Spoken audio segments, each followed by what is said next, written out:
De hvide handsker var fundet frem af gemmerne, da regentparret indbød til nytårskur for diplomatiet i Danmark.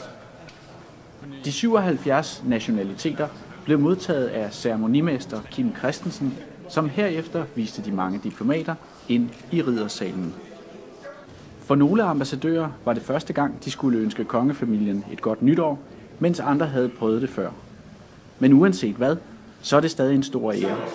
Også for den amerikanske ambassadør Rufus Gifford og hans partner Stephen.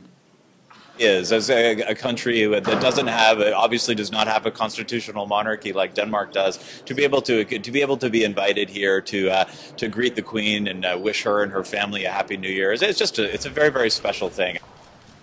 Og hvad taler man så om med regenten, når man for anden gang er til nytårskur? So that's always a very nerve-wracking thing. What are we going to talk about?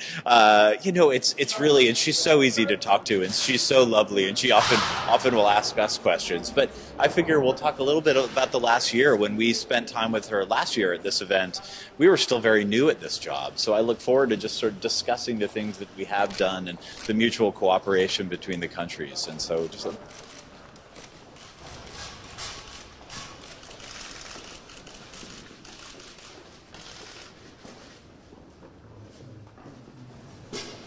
Da de mange gæster havde ønsket kongefamilien et godt nytår, var der et glas og en kanapé i et af de tilstødende gemakker.